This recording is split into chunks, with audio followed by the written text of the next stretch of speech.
Olá, queridos. A paz de Cristo a todos. Que bom que nós estamos aqui para mais uma pré-aula da nossa Escola Bíblica Dominical. Que bom que Cristo, nosso Senhor e Salvador, tem nos concedido mais esta oportunidade para estarmos aqui passando para você, querido aluno, professor, superintendentes, todos aqueles que amam estudar a Palavra de Deus. Para você que não me conhece, eu sou o professor Márcio. Nós publicamos neste canal uma série de estudos bíblicos para a edificação do povo de Deus. Portanto, já convido você, se inscreva, curta, compartilhe, que eu tenho certeza que este canal será um canal de bênção para você.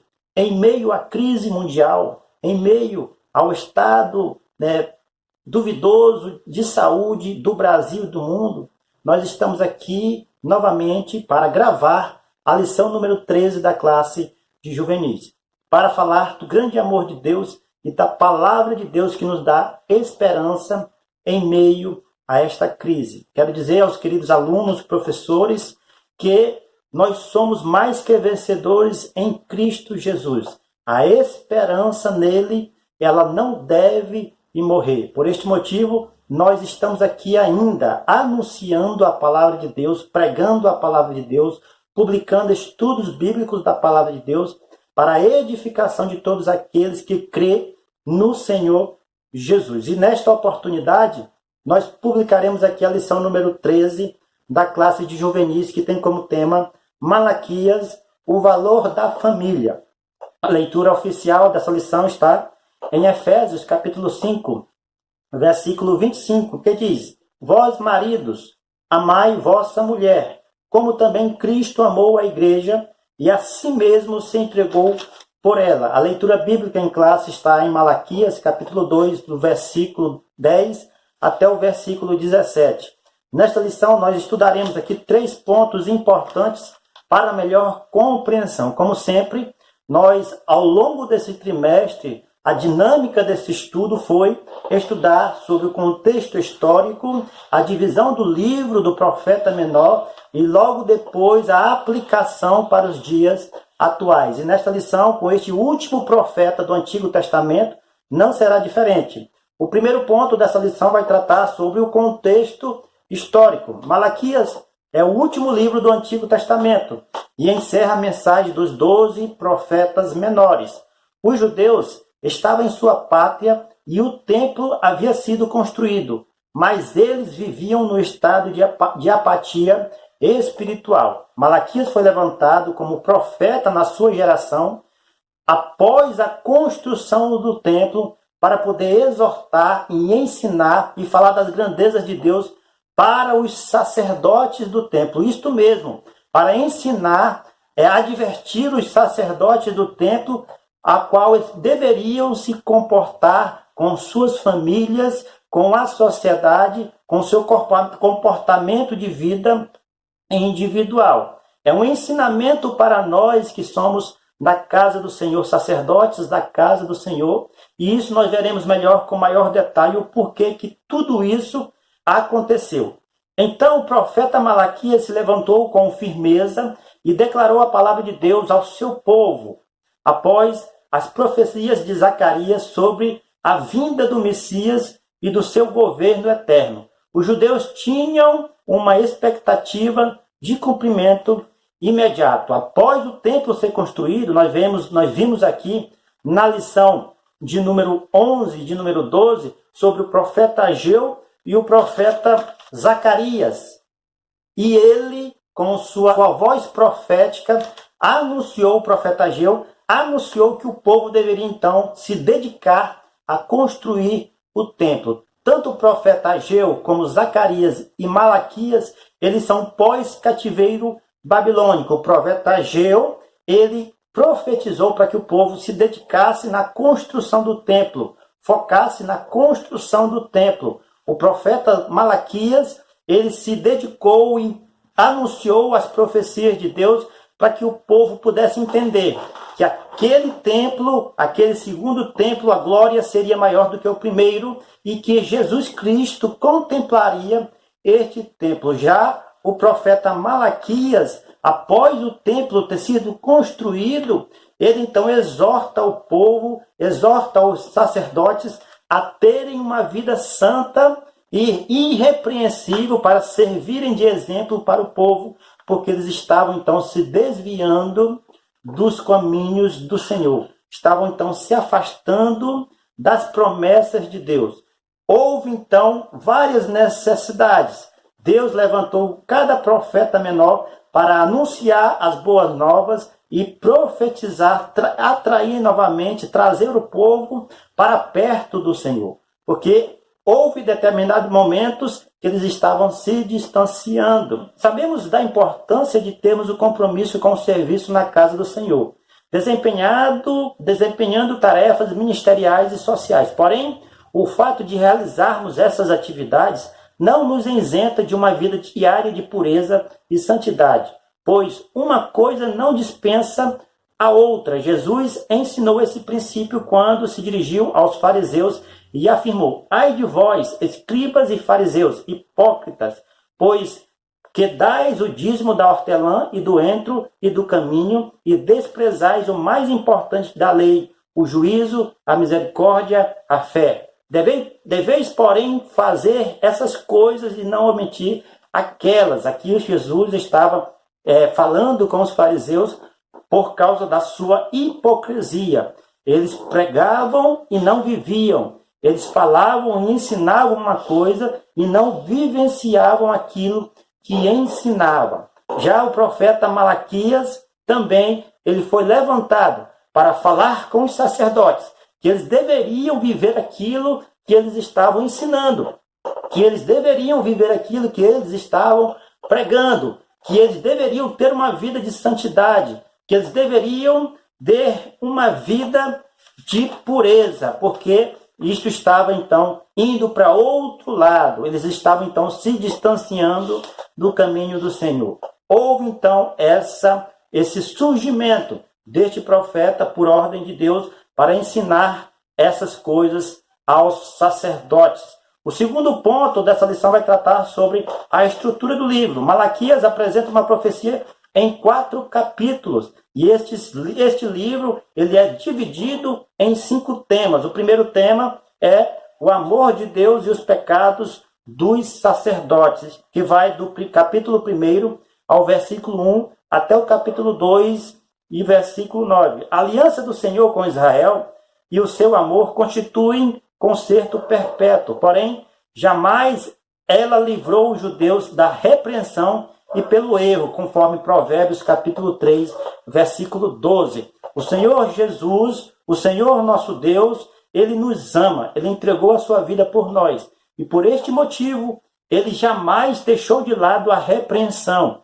Ele jamais deixou de lado a disciplina. Tanto a nação de Israel foram disciplinados e repreendidos pelos sacerdotes da sua época, quanto também nós, que somos povo de Deus, todos aqueles que seguem a Cristo, há determinado momento que ele precisa, então, repreender este povo, advertir esse povo, para que esse povo possa, então, se voltar a ele. É isto que essa divisão deste livro nos fala neste momento. Devemos ter em mente que o amor de Deus não exclui a responsabilidade de sermos fiéis. Aumenta ainda mais. Ao rememorar seu amor, Deus repreende os sacerdotes. Há um dito popular que diz: o pior cego é o que não quer ver. O pior cego é, com certeza, aquele que não quer enxergar as coisas, sabendo do que fazer, sabendo o que é certo a fazer, mas coloca uma fenda nos seus olhos. Jesus falou que quando um cego guia outro cego, ambos caem em uma cova, os dois caem em uma cova. Então, os sacerdotes eles não queriam fazer a coisa certa, sabendo fazer a coisa certa, mas eles queriam então, eles estavam então, mas não estavam mais com seus corações voltados a Deus sobre o seu poder. A segunda divisão deste livro vai tratar sobre divórcios e casamentos mistos. Capítulo 2, do versículo 10 até o 16. Por ser um povo separado para testemunhar o verdadeiro Deus, o casamento misto era proibido, pois resultaria na introdução da idolatria em Israel. Eles tinham vários casamentos dentro da nação de Israel. Os sacerdotes, eles tinham várias mulheres. e com essas mulheres eram trazido também para o seu lar, para a sua família, várias culturas, várias adoração a ídolos, várias adoração a outros deuses. E isto sempre foi abominável aos olhos do Senhor. No princípio, Deus criou Adão e criou Eva. Deus deu a Adão a sua mulher. Deus deu uma só mulher para Adão. Isso era abominável aos olhos do Senhor. Malaquias mostra o quanto Deus abominava essas relações, pois além de quebrarem a aliança, desmantelavam suas famílias, tornando-se maus exemplos para os filhos, várias mulheres, vários deuses, outras coisas a fazer, traria então maus exemplos para os seus filhos, para a sua família. A terceira divisão deste livro vai tratar sobre a vinda do Senhor, que está no capítulo 2, versículo 17, até o capítulo 3, versículo 5. Os judeus submergiram em confusão moral e perda de fé. Olhava para as nações ímpias e viam prosperidade, enquanto eles viviam em servidão e escassez. Então julgavam felizes os transgressores e questionavam onde está Deus. Os judeus começaram então a olhar para outras nações e começaram a perceber que eles estavam prósperos, que eles estavam conseguindo atingir os seus objetivos, que eles estavam então sendo felizes, entre aspas. E eles começaram então a cobrar de Deus para que Deus pudesse julgar essas nações, cobrar de Deus para que Deus pudesse entrar com providências. Mas, diante destas informações, os judeus estavam fazendo errado, porque eles deveriam acreditar na misericórdia do Senhor e saber que estes momentos eram um momento de disciplina, porque os seus sacerdotes, os seus líderes espirituais tinham se afastado de Deus. Deus queria que este povo se voltasse ao primeiro amor, se voltasse à primeira família instituída lá no Jardim do Éden, uma família exemplar, uma mulher, um homem, filhos exemplares que obedeciam aos seus pais, que obedeciam os mandamentos do Senhor, que obedeciam às leis de Deus. Ao longo do tempo, Israel foi se afastando da presença do Senhor e o Senhor sempre precisou levantar profetas para poder corrigir este povo, para poder atrair este povo novamente. E desta maneira, e desta feita que não foi diferente. Em resposta, Deus prepara seu mensageiro para anunciar a vinda do Senhor e o dia que os pecados serão removidos, renovando sua aliança de fidelidade. Anos mais tarde, essa profecia se cumpriu em João Batista, conforme Mateus capítulo 11, versículo 10. Mateus veio como precursor, anunciando a chegada do Messias, anunciando a chegada de Jesus. Os judeus queriam que as promessas que o Messias viria já no segundo templo fosse acontecer já de imediato. Mas isso demorou um pouco. Deus enviou o mensageiro para que anunciasse a vinda de Jesus, anunciasse a chegada de Jesus, que foi João Batista, e isto aconteceu literalmente. A quarta divisão deste livro vai falar sobre a infidelidade nos dízimos e nas ofertas. A nação era infiel com Deus e com sua casa, na retenção voluntária dos dízimos e das ofertas, conforme Malaquias capítulo 3, versículo 8, parte B. Com certeza, este livro de Malaquias, este livro é o livro mais bem estudado para aqueles que defendem o dízimo, para aqueles que defendem a devolução do dízimo. E eu não sou contra dizimar, porque dizimar é uma oferta de amor, é um ato de amor para com Deus e as suas obras, porque todos aqueles que vivem da obra do Senhor, eles precisam então de se manter, precisam então ser sustentados pelo reino de Deus, e o reino de Deus ele é trabalhado através de dinheiro aqui do mundo. Estas pessoas, pastores, evangelistas, todos aqueles líderes de maneira geral que vivem da obra do Senhor, eles precisam então deste sustento, eles precisam então destes recursos que é o dízimo e as ofertas para que eles possam então sustentar as suas famílias. E os sacerdotes estavam sendo omissos, estavam sendo negligentes para dizimar na casa do Senhor. E com isso também eles influenciavam algumas pessoas e o povo para também deixar de ofertar e de dizimar na casa do Senhor.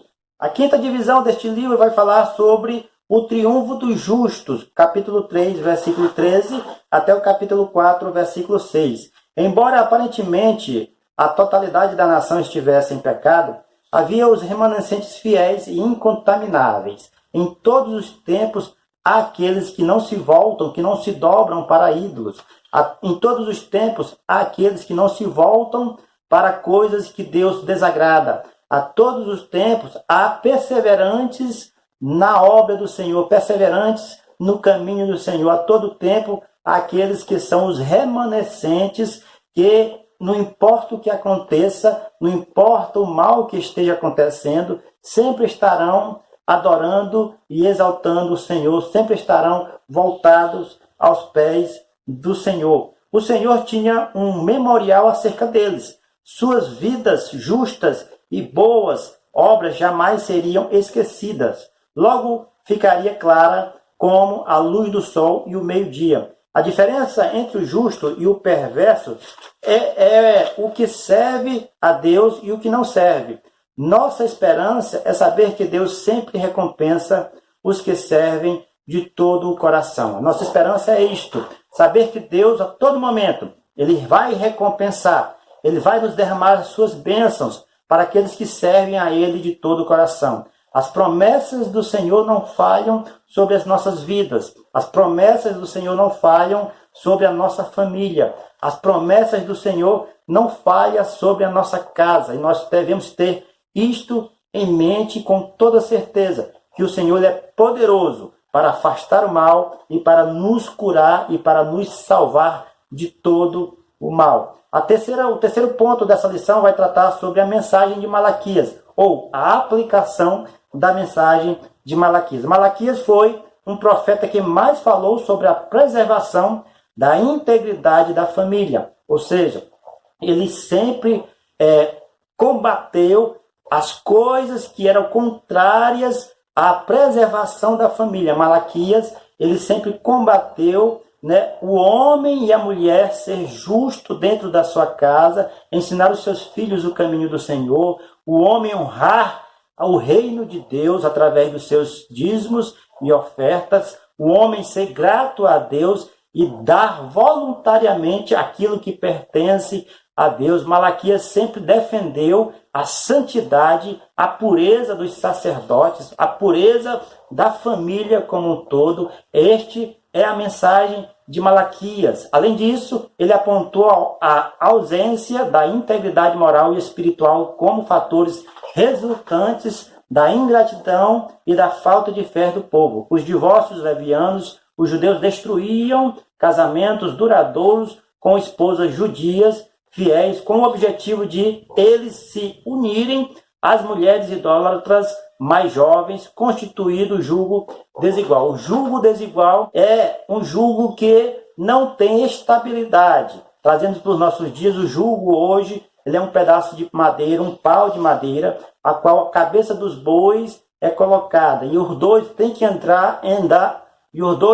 andar em comum acordo. O jugo faz com que os dois andem por igual. O caminho, a direção que os dois andem tem que ser um caminho igual. Não pode se separar, porque eles estão presos a um jugo que levam eles sempre para o mesmo lado. E quem casa com alguém que não sirva ao seu Deus, que não sirva ao Deus Criador dos céus e da terra, alguém que tem religiões e pensamentos diferentes, nós estamos então praticando o jugo desigual, porque trará problemas dentro da família, trará problemas dentro do casamento. O correto e a aplicação do profeta para os nossos dias atuais, meus queridos jovens, meu querido adolescente, é que nós possamos procurar, que nós possamos encontrar a nossa futura esposa, aquela pessoa que tem a nossa mesma fé, que pratique essa mesma fé,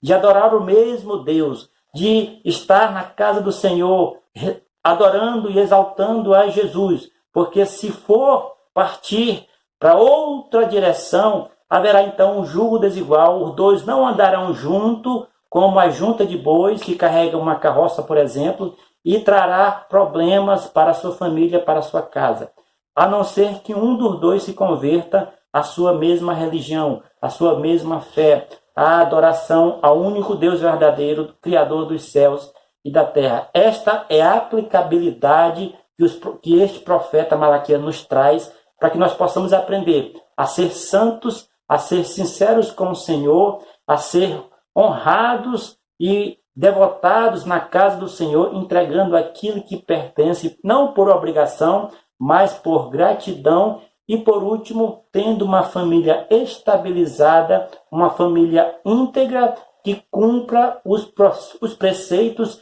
e os mandamentos do Senhor, para que nós possamos então viver debaixo das bênçãos do nosso Deus.